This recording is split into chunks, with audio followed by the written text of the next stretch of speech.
My family didn't invite me to the reunion, so I showed up unannounced, shared my engagement news, and finally took a stand for myself. I am the youngest of 3 siblings and I am 28 years old. As a child, it was clear that I was the odd one out. There was always an obvious favorite, or favorites, I might say, among my parents. With their stable careers, large homes, ideal marriages, and those cute Christmas card families, my brother, 35M, and sister, 32F, were everything parents could boast about. My sister is a lawyer of some sort, and my brother works in finance. Both of them reside in lovely suburban communities with spouses who complement their professional backgrounds. Every family gathering is an opportunity for my parents to brag about their kids to friends and family. And then me. 2 years ago, I left my corporate position to launch a modest business of which I am really proud. I'm content with my life and earn enough money to live comfortably. Together, my 5-year boyfriend and I share a rental home. Even though we're not making a lot of money, we're doing okay. But my folks had a different perspective. Stable and traditional are terms they frequently use, and I suppose I don't suit that description. The subtle jabs about my hobby job and remarks about how much better my life would be if I had persisted with a 9-to-5 have become unimportant to me. On the surface, we've always been courteous, but the tension has been for years. I didn't believe it was this horrible though. I came across my cousin's tale on Instagram a few weeks ago while perusing the platform. She appeared to be at a large family reunion. With all of the extended family gathered in one house, it was the type of gathering that my family often hosts a few times a year. There were my sister and brother, grinning with their partners. Except for me, my aunt, uncle and cousins were all tagged. I initially believed that I might have missed the group conversation. Perhaps the invitation got lost in all of my alerts. I sent my siblings an SMS. While my sister responds more slowly, she doesn't entirely ignore me, and my brother typically responds right away. Nothing happened for hours. I began to have the strange sensation in my chest that occurs when you know something is amiss but are reluctant to acknowledge it just yet. I called my mother the following day. I asked her how she was doing and if there had been a get-together, using a conversational tone. For far too long, the phone line went silent. She said, "Oh, the reunion? I didn't think you'd want to come. You're always so busy with your little business and everything." I took a moment to answer. I questioned her about why she thought I wouldn't want to attend. After all, my family is my family. She seemed to be trying to shrug the discussion aside as her voice became lighter. "We just didn't want to bother you, sweetheart. Besides, you've missed a few events before." Indeed, but primarily due to work, and not without informing them. As I persisted, it became increasingly evident that my absence was not an accident. They hadn't forgotten me. They had declined my invitation. Something about hearing it firsthand made my stomach plummet, and I'm not sure why. I hung up and sat there listening to the exchange again. I had previously experienced exclusion.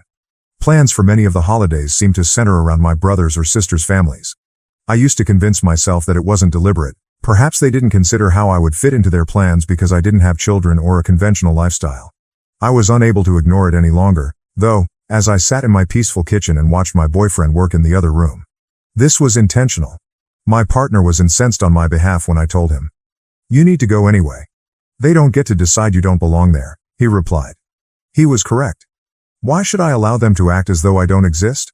I was tired of being treated like an afterthought by my family. Whether they liked it or not, I deserved to be a member of my family.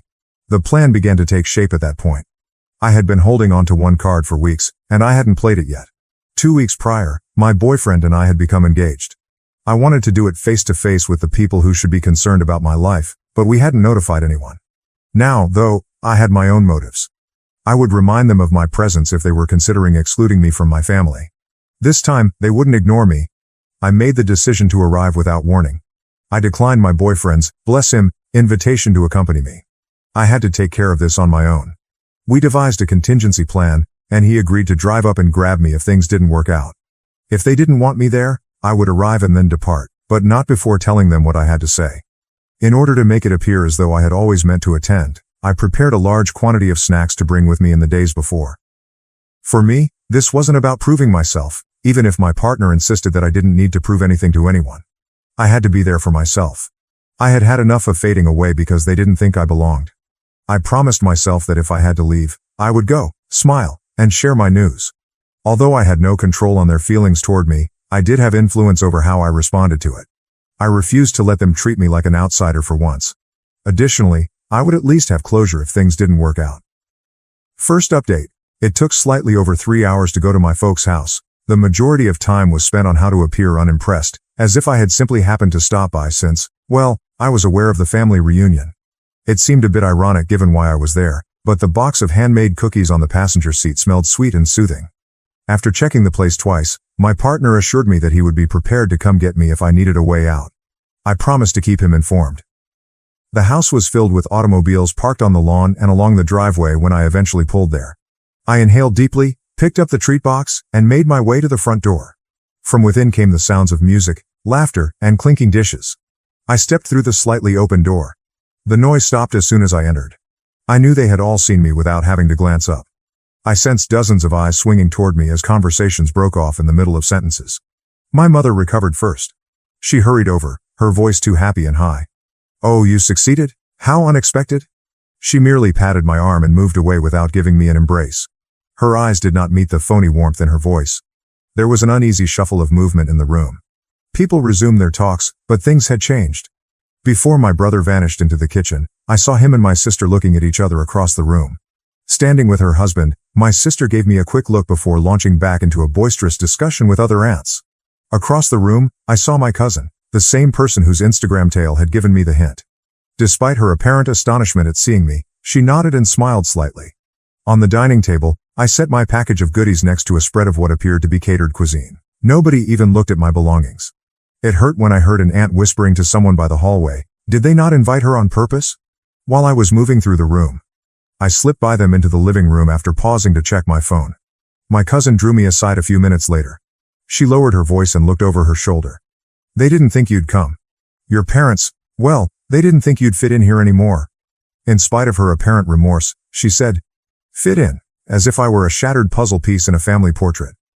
My dad was by the drink station when I left, but I can't recall what I muttered in response. I made the decision to give it a try. I questioned him why no one had told me about the reunion. As he filled the glass, he hardly raised his head to say, "We thought you'd be happier doing your own thing." The words hung thick in the air, yet it wasn't unkind. Since it was clear that I would not receive answers, I didn't press him any further. I didn't feel like making small chat with relatives who were acting as though they didn't see me, and the box of cookies I had brought was still unopened on the table. But it wasn't all bad. A few of my younger cousins approached to greet me. I felt a little better when they inquired about my company and mentioned that they had seen some of my work online. Someone cared about my life, at least. Once more, there was a bustle of talk in the room, and I sat down close to the corner and browsed through my phone idly. I simply needed time to think on what to do next. I didn't want to cause a scene. My sister's voice broke through the commotion at that point. Her face was beaming with joy as she clapped her hands. The room fell silent as she said, "Everyone, I have some news to share." And everyone's eyes shifted to her as she revealed she was expecting her second child. Cheers broke out. As everyone applauded, a few uncles made a joke about placing wagers on whether it would be a girl or a boy. My mother appeared as though she could burst with joy.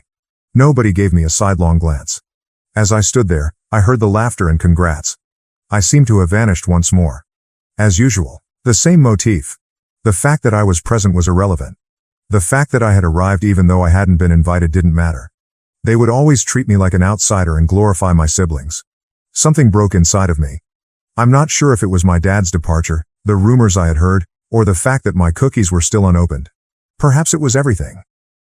I took a glass off the drink table and gave it a loud fork clink. Heads turned to face me as the room gradually became quiet once more. After enjoying the attention, my sister became irritated. I choose to disregard it. "Well," I continued steadily, "I have something to say too, since we're sharing big news." Second update. As soon as I walked in, the place was silent once more. All eyes were on me, all conversations halted, and forks froze in mid-air. But compared to when my sister revealed her pregnancy, the attention wasn't as enthusiastic or welcoming. I felt as though I had disturbed a sacred item. Despite my racing heart, I stood up and held my hand firm. "I just wanted to share some news of my own," I said. I raised my left hand to reveal the engagement ring, which sparkled in the light from the dining room. No one responded for a second when I said, "I got engaged 2 weeks ago."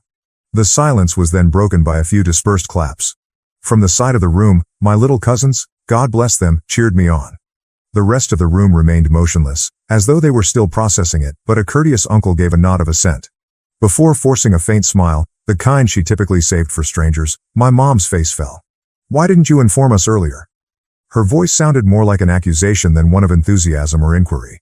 Her gaze flicked to the ring and then returned to me. I didn't think twice. I said, loud enough for everyone to hear, "I wasn't sure you'd care. I wasn't invited here, after all. I assumed you no longer wanted me to be involved in family matters." Discomfort spread throughout the room. Pretending to check their phones, people looked at each other or moved in their seats. After standing by the kitchen doorway, my brother moved forward and pushed off the frame. His voice was sharp, and his face was crimson. "You are not the focus of this. You have to put yourself first at all times." There was a response to that. A few whispered to themselves, "Not now." Yet I could sense that everyone was observing. My brother's crossed arms and intense gaze made it difficult for me to speak. "So I did."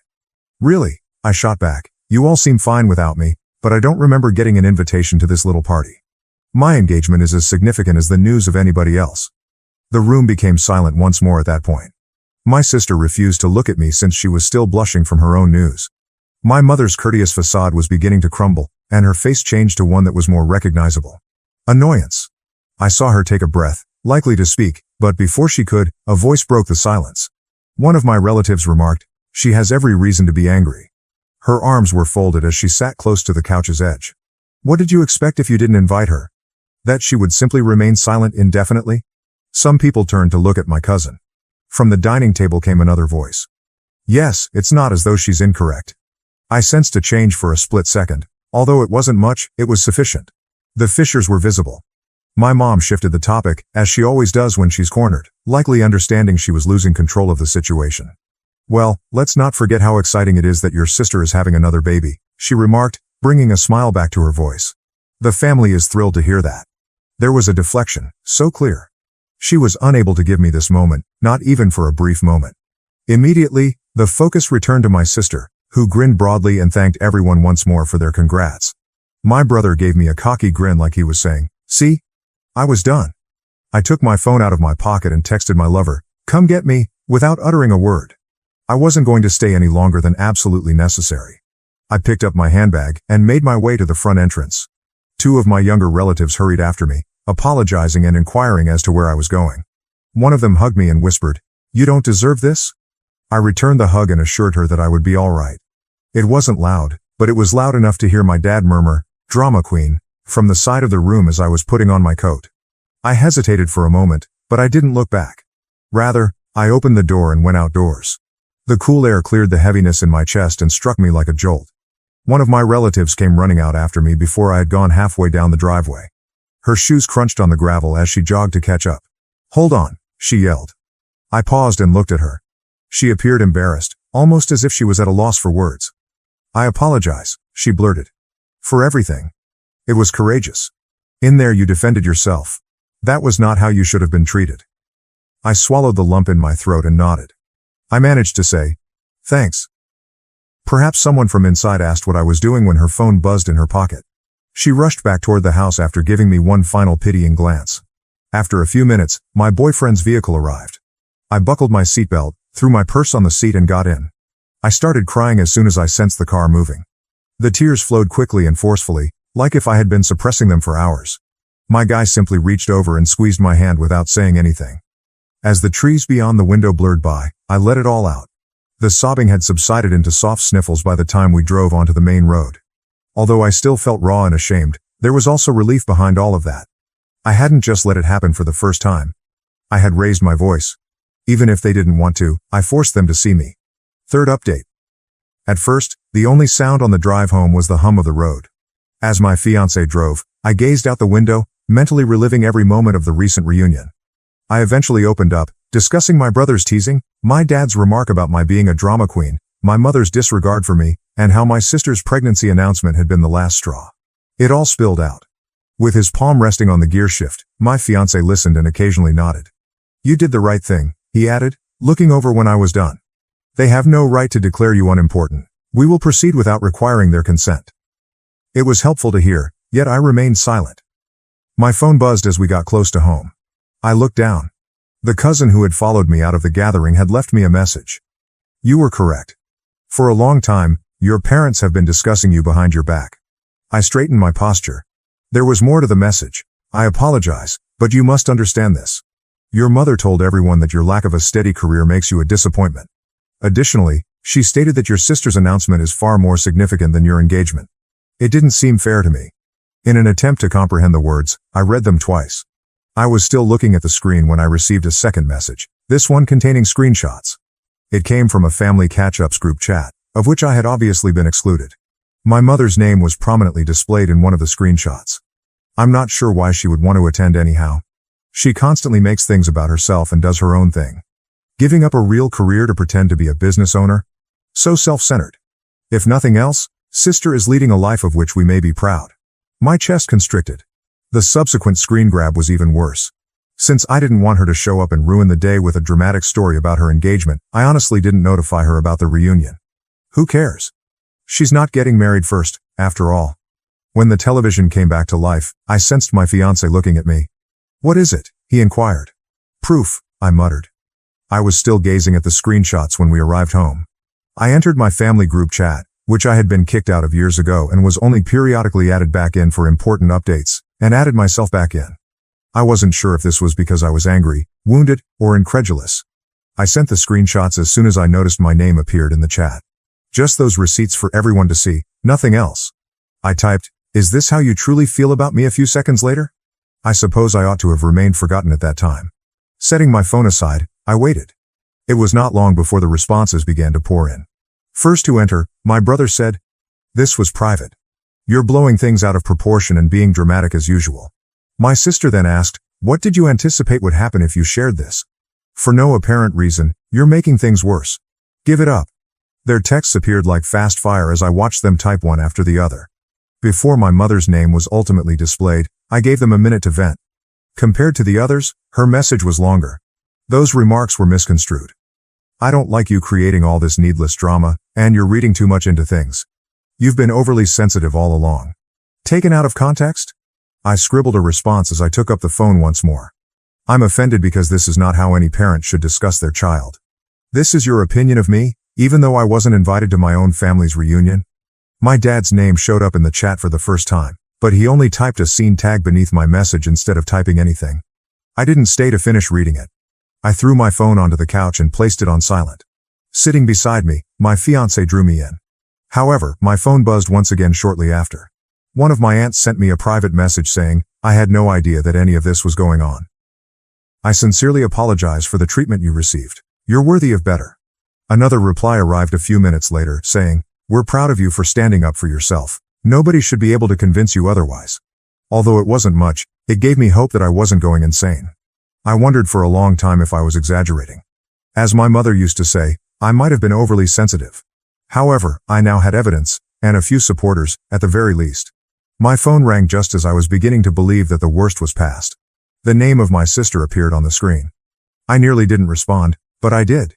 She wasted no time at all. She remarked, "You're destroying the family dynamic. What prevented you from letting it go? Mom didn't want any conflict, therefore she didn't invite you. You have merely exacerbated the situation." I refrained from arguing. I didn't shout. "You don't let go of not being invited to your own family's reunion," I simply retorted. Then she hung up the phone. I decided I'd had enough that evening as I sat with my fiancé. I wasn't going to ask for their blessing all the time.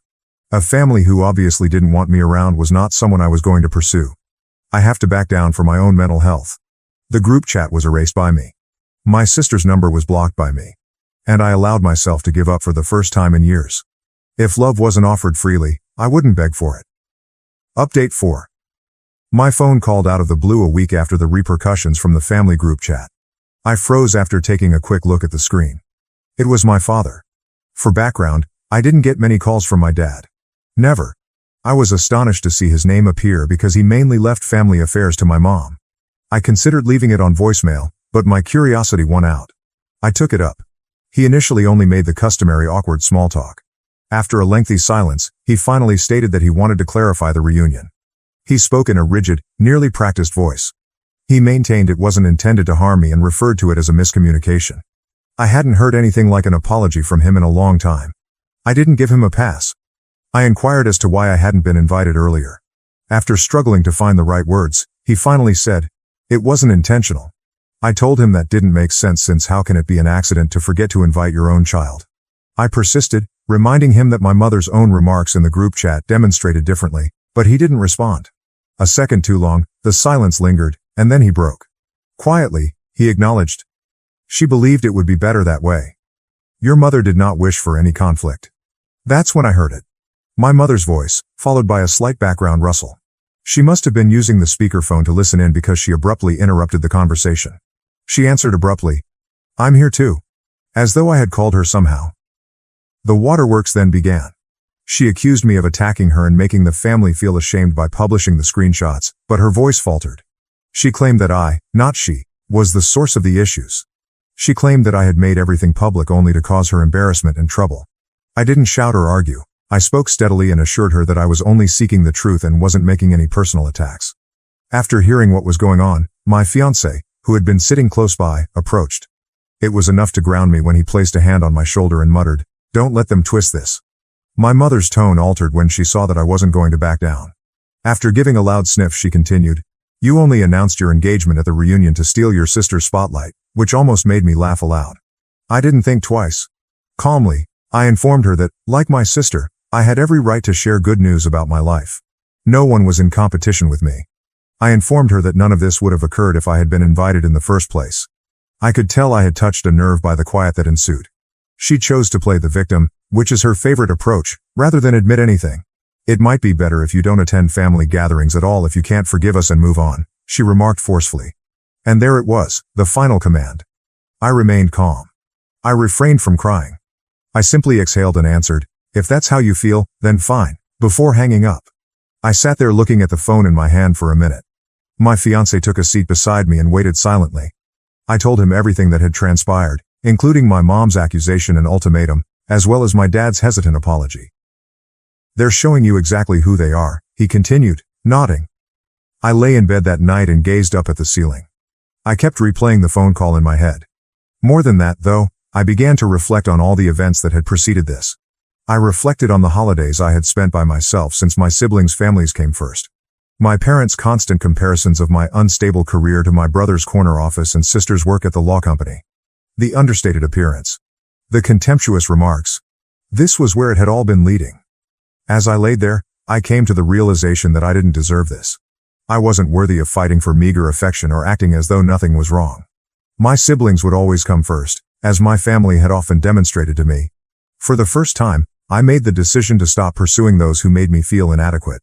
My fiancé sat down across from me and handed me a cup of coffee the following morning. He had a solemn expression.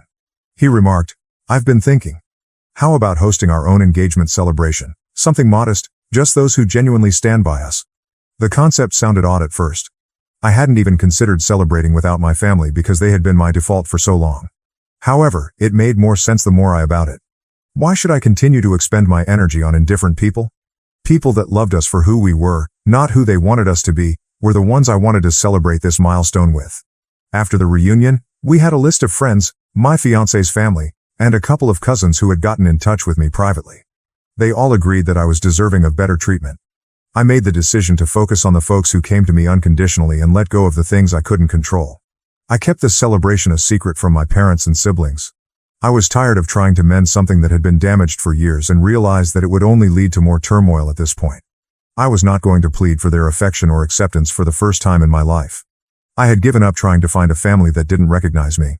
At last, I was making my own decision. Fifth update, everything I didn't know I needed was provided at the engagement party. Just my fiancé's family, a few of my relatives who had been there for me through all the turmoil, and close friends made it modest and private. We arranged our backyard with string lights, served a variety of takeout and homemade cuisine, and adorned the tables with flowers that my fiancé had purchased from a nearby market. EasyJet ideal. Early in the evening, people began to arrive. I hadn't experienced such genuine enthusiasm at a family gathering in years, but the atmosphere was lighthearted and full of laughs. As soon as she got there, the cousin who had sent me the screenshots gave me a hug. "You're worthy of better," she said. She didn't mention the reunion, which I appreciated. "We're proud of you." An hour later, the biggest surprise arrived. Another car drew up to the curb, and my fiancé gave me a little shove. One of my aunts was leaving when I turned around. This aunt wasn't just any aunt though. She was the only one to privately text me to apologize and say she didn't know what had been going on following the group chat controversy.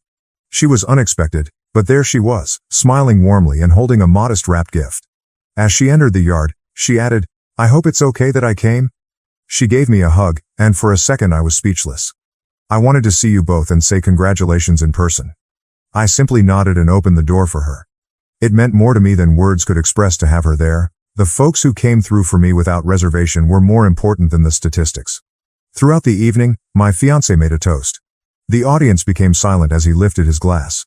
To my future wife, he remarked with a smile, "I've seen her overcome so many obstacles and still come out stronger. Her character and the life we are creating together make me really proud." As the audience applauded, someone exclaimed, "To the happy couple." People who truly wanted to join us in celebrating were all around me as I stood there with my glass. I felt like I was being seen for the first time. There was only love, no backstabbing remarks, no comparisons, and no compulsion to prove anything. We stayed around the fire pit with a few pals and ended up wrapping things late. I was not mistaken when one of my relatives remarked, laughing, "I haven't seen you this happy in years." After 2 weeks, I received an unexpected email. My dad gave it to me. Before I opened my email, I sat there looking at his name. He apologized first. It felt different this time. He acknowledged that, both during the reunion and in other instances prior to it, he had not defended me. He expressed guilt for not doing more to help me feel included and claimed he had no idea how much I had been harmed over the years. "I know I haven't spoken anything when you needed me to," he wrote. "Even though it might take some time, I hope we can begin repairing our friendship." I scrolled down after reading it twice. His addition at the bottom, "Your mom still doesn't see things the same way," caused me to pause. I'm not sure whether she will ever own up to her faults because she feels like the true victim in all of this. I also apologize for that. Although it hurt, it wasn't shocking. My mother had never taken responsibility for anything. I took some time to consider my response, and then I typed up a brief one. I praised my dad for getting in touch and let him know that while I valued his words, I value his deeds more. It would require work on all sides if he really wanted to rebuild things. I honestly didn't require a response, so I didn't anticipate one right away. I wasn't waiting for him to suddenly turn into the ideal father. His little step was plenty for now. However, I wouldn't accept compromises.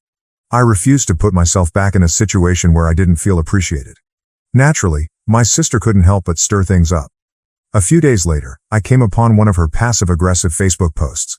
It was ambiguous but clear enough. It's funny how some people enjoy revealing personal details to get attention. Good or bad, family is family. I didn't answer. I didn't even give myself enough time to become upset about it.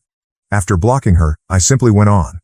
Her opinions, her sarcasm, and her judgment no longer had any influence over me. Life was fuller but quieter in the weeks that followed. I concentrated on running my company, organizing our wedding, and hanging out with the individuals who genuinely cared about me. I at last discovered serenity when I let go of the need to win my family's approval. In retrospect, I saw how much of my life had been wasted attempting to conform to a model that I was never meant to fit. Because I was different, my family had always made me feel inferior. However, that didn't prove me incorrect. Their incapacity to recognize my value was a reflection of them, not of me. Family is everything, as some people may say, and perhaps it is true for them. However, rather than condemnation and exclusion, family should be about love, respect, and support. I've never been happier as I'm finally creating a life with individuals that support me unconditionally. So here I am, going forth guilt-free and regret-free. I have no idea what the future holds for my parents or siblings, but I do know that I will never longer accept anything less than what I am worthy of. And to be honest, it feels really nice. Thank you for watching. If you haven't subscribed yet, please do so and hit the notification bell to stay updated with more shocking real-life stories happening around you.